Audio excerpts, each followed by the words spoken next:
o'clock in the evening tomorrow. You can do, but the result is different. Because you are not establishing the periodicities required unless there is the periodicity working. You can never dream of a real transformation from the lower nature to the higher nature. See how when there is a disturbance in the heartbeat, the whole health is disturbed and the system of distribution of the vital force is disturbed. See how the palpitating heart causes debilitation. See how the quick breath causes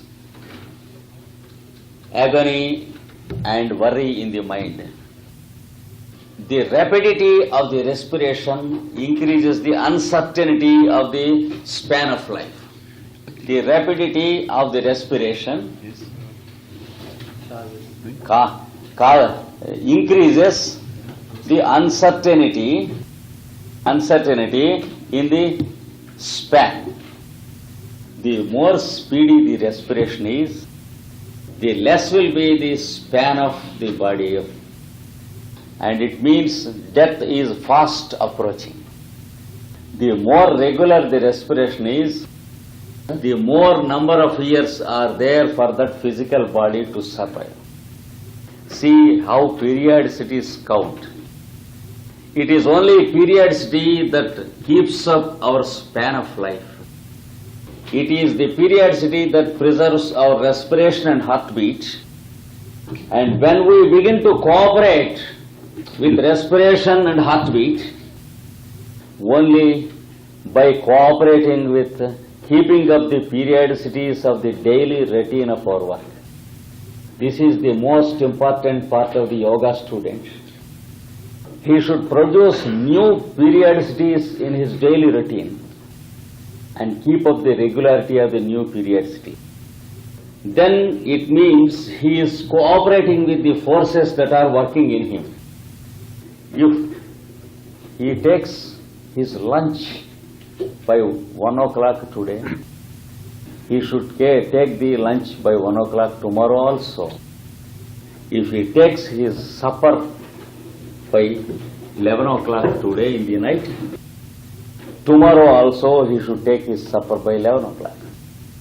If he sits for meditation by 8 o'clock today, let him sit for meditation by 8 o'clock tomorrow also.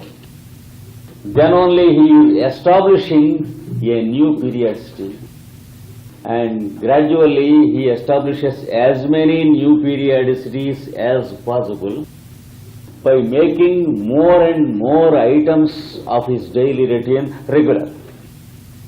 Regularity has more importance than we imagine because it makes us cooperate with the invisible forces and intelligences that are working in.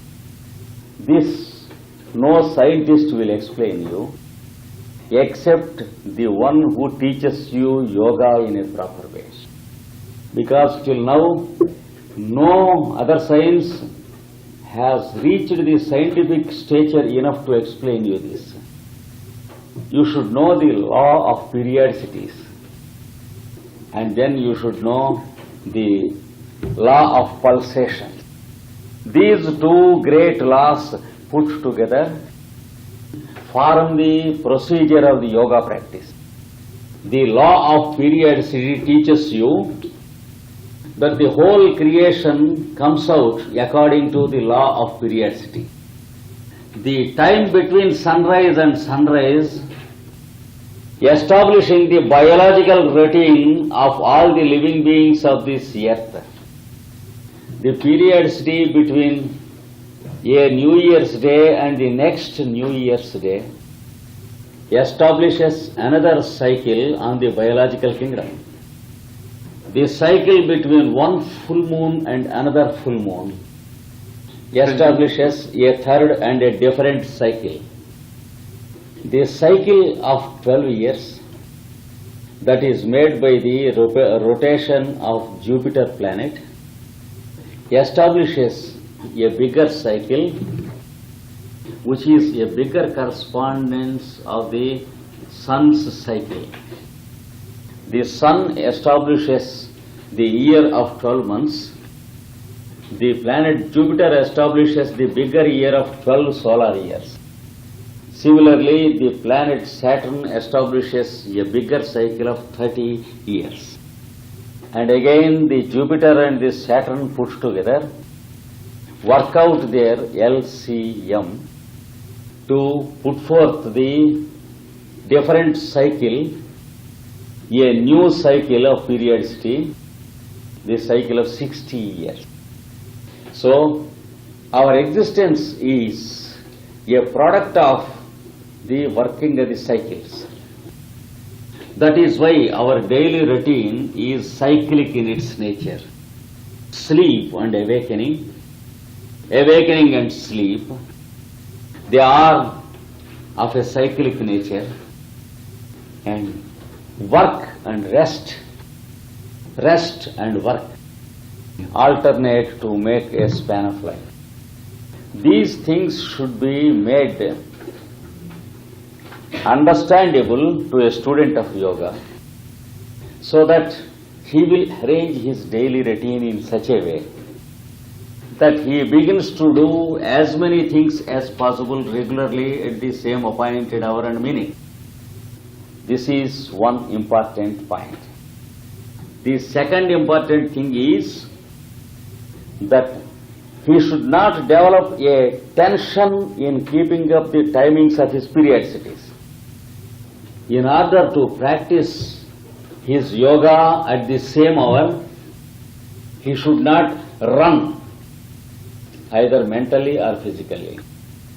He should not be on his nerves like the busy citizen of Brussels running after an aeroplane or a train or a bus. Then it is not yoga. It leads to a nervous breakdown, and life will be lived as a wolf, hunting every hour, every minute. While we run before the wolf to keep up the timings. This should be taken care of. You should make it a play to keep up the timings. When you are eating in the house by 9:15, when you have your office by 10, you should not mentally run to the office while eating. You should eat mentally also as long as you are physically eating, so that your mental mastery is not lost while you are eating. Then, if you want to start for your office by 9:30, if your wife begins to smile with you by 9:30, don't struggle between the wife and the office. Within a second, you decide if you want to go to the office, or for today you apply for a holiday and smile with your life throughout the day and throughout the night. When you want to smile with your wife or husband, do it leisurely and wholeheartedly, but mentally don't go to the office. When you want to go to the office, do it wholeheartedly, but while going to the office, don't kiss the wife mentally. That is what a yoga student is expected to do. It is not bad if you smile with your wife or your husband, but if you do it wholeheartedly with the mind, body and word. Let your mind be not in Brussels and body with your wife. No use. This is the second thing which a yoga student is expected to practice. Without achieving this, the practice of yoga gives you roga. In Sanskrit, roga means disease. So, the more yoga we practice, without achieving this second step, there is more disease in our nerves, body and mind, and we live as psychosomatic. So the second step is very important. Keep up your timings without any tension. Make it a play and not a race. Race is different from play, though some poor fellows call race also a play. Racing is the tension of mind. Play is the relaxation of the mind. Make the mind relaxed. You can keep the body at a high speed working. There will be no fatigue either to your body or to your mind. When you keep your mind at a high speed, there is great work for the body and the mind also, while the work done is zero. Much energy is burnt like petroleum to drive the car at a high speed when your mind is in a hurry. But it is like driving a car in the service station where the wheels are lifted up. The wheels will be rotating at the required speed. The oil is burnt up, but the distance gained is zero. The car is only in the service station. This is the fate of the fool who feels a hurry in his daily routine, who runs mentally, who hunts himself as an wolf. This should be absolutely neutralized. Otherwise, all the asanas we make will be a labor without remuneration. See how the laborer bears his burden. But he has his own remuneration if he bears it. In the yoga labor, you will have no remuneration except burden. So, the more busy in your mind, the more foolish you are to burn out the vital force. So, yoga saves us from this havoc, this danger, saves us from this risk and peril. The yoga student knows that he has to do his asanas daily in the fixed time, but he keeps up his time with great ease. He organizes his time in such a way that he need not run to keep up his time. Only after achieving this, you can be called a yoga student. Otherwise, you will be called a roga student, because it leads you to the crisis of breakdown of nerves. These two factors should be properly understood and explained. Then only the first two steps, yama and niyama, contributes to establish your contact with the invisible forces and intelligences that are working in you and producing the tissues every moment. Then only your practicing of asanas will be useful, and you will understand that not only the circulation of the body, but also the circulation of the vital force. Only when there is the circulation of the invisible vital force running in a uniform way, then only the visible forces of the circulation of the blood and the other tissues will maintain uniformity. See how the hypertension cannot be controlled by the thousands and thousands of medicines that are discovered. Daily, hundreds of new medicines are being discovered by the pharmacists to reduce the hypertension, but not of the patient who eats the medicine, but it reduces the hypertension of the person who prepares the medicine and sells it. because it is he who is growing rich and not the one who is eating the medicine. A new medicine produced to cure hypertension cures the hypertension of the pharmacist and the doctor who prescribes it, and not the patient. Why? Hypertension is produced by a disturbance of the invisible forces, whereas the medicines are produced by visible physical materials, and if at all they control temporarily. When a jet of water, the water runs like a tree. Where does the shape of the tree stand?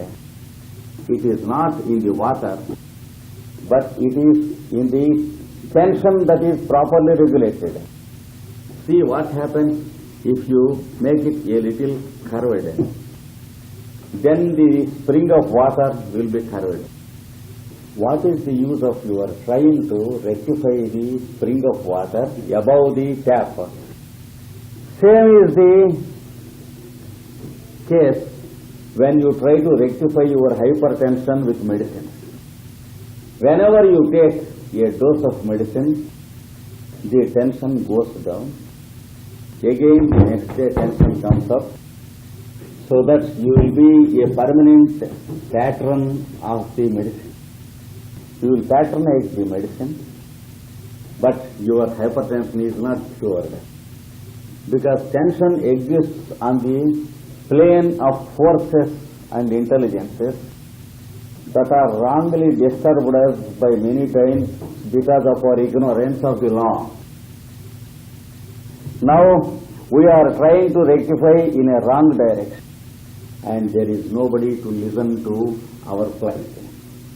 So only when you tackle from the plane of forces and intelligences, the changes will be achieved in a required manner. For this purpose, the asanas are prescribed for us. And the proper way of conducting these asanas depends upon the constant practice of asana, and also the regularity of conducting these asanas, and also the ease of keeping the regularity, and also of establishing new periodicities in our daily routine. When this is conducted successfully, when the mental tension is removed totally, when the quickness is found only in our actions and not our reaction, then yoga is established. Our hands and legs may move with great quickness when it is required. Our mind should be as calm as it was. The mind should not move with the hand. The mind should make the hand move. The difference between a real yoga student and another person is like this. When the two people are talking downstairs, when a person stumbles from the parapet wall of the upstairs, or from the tree when he is slipping and coming down with a great speed, these two people see the man falling. The ordinary person who has no practice of yoga is much worried that the person is falling. He reacts with a jerk, looks up and cries that he is falling and falling, and safely allows the person to fall and die. But the person who knows real yoga will not make any cry and will not have any disturbance in the mind. He has the presence of mind enough to run there with the required speed and place the hands in such a manner that his hands can save the person from falling and dying. In the case of the first person who is not trained in the yoga way, you find every effort to save the man. You will find all the tension to save the person. You will find an awful expenditure of energy and vital force because of the disturbance and the mental worry, but the work done is zero. See how in certain houses a person wants to take a journey tomorrow evening. From today he begins to take the journey mentally, and he will be a nuisance to his wife and children for 24 hours, because he is traveling from today onwards in the mind, running from room to room. By the time he physically travels, he is already exhausted. But to a real student of yoga, it is only his physical body that travels, and he never travels. This is the difference.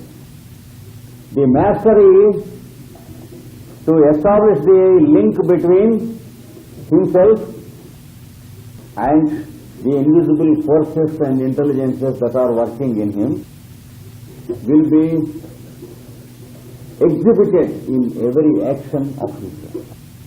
With this spirit, you are expected to perform the asanas daily.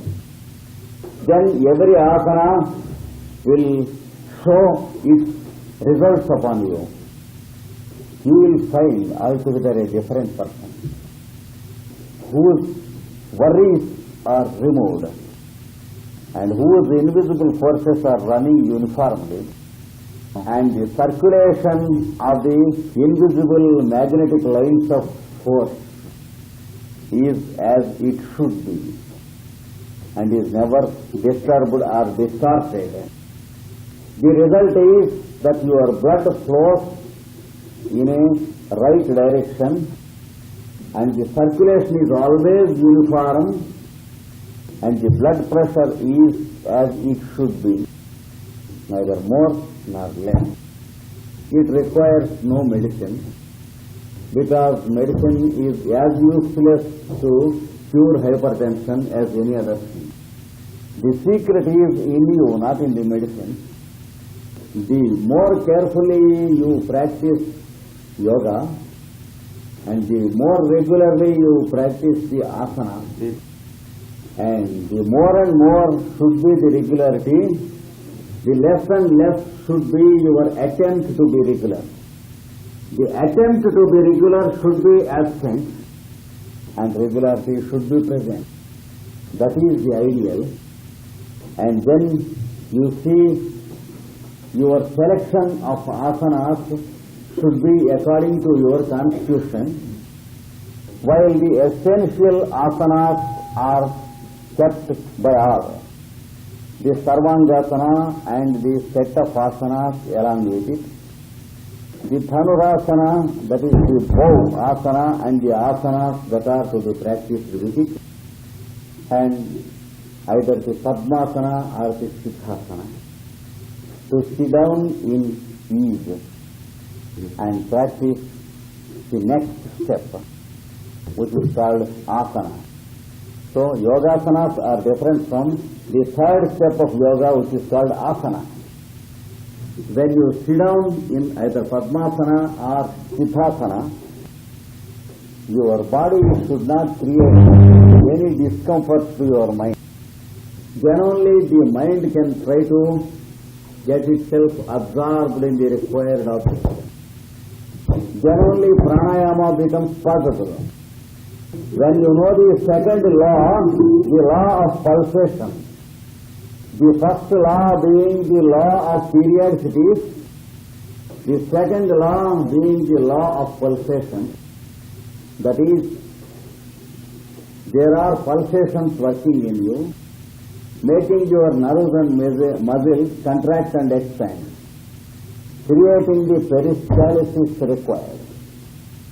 When the heart muscles are contracted and expanded, then you are having the blood circulation. When the lungs are contracted and expanded, you are having respiration. When the blood vessels are being contracted and expanded, your uniformity of blood circulation is being conducted. When the various organs like the stomach and the intestines are contracting and expanding in a proper way, you will find the food being digested in a proper way. So, every cell in your body is undergoing contraction and expansion in accordance with the law of pulsation. In the space around us, there is the law of pulsation working, which reflects upon every atom in this universe and also every solar system of this universe and every living being on this earth. Once again, modern science has no stature to understand this law of pulsation till now. It has to wait a long time before the professors of science can explain to us why the various organs are functioning in us. Modern biology can never explain this. The law of pulsation should be understood by the student of yoga, and a mastery over his respiration and heartbeat can be practiced by a proper course of pranayama. It is not to torture the lungs and the heart in the name of Kumbhaka, but it is to know the mastery over the pulsation and see how the mind is absorbed in respiration and how the process of respiration is arrested by the mind. See the peculiarities of our behavior and study them, and then we will know the law of pulsation and how the mind controls the body. Suddenly, when there is a big noise or explosion outside, we will all look that side. First with the mind and then with the body.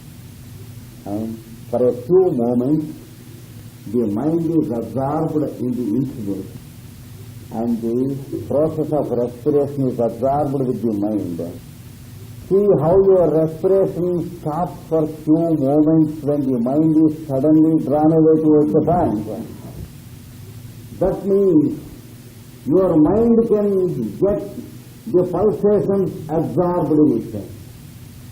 When your mind begins to approach the respiration by observing the movements of your own respiration, then gradually the mind begins to make friends with the respiration, and then the respiration begins to make friends with the mind. There comes a time when there are no two items in you, respiration and mind. The two exist as only one item. That is called pranayama. The student of yoga is to understand the law of pulsation and see how the matter of the body is controlled by the mind without any shock to the physical body. If you begin to sit down without changing the posture, and if everything goes very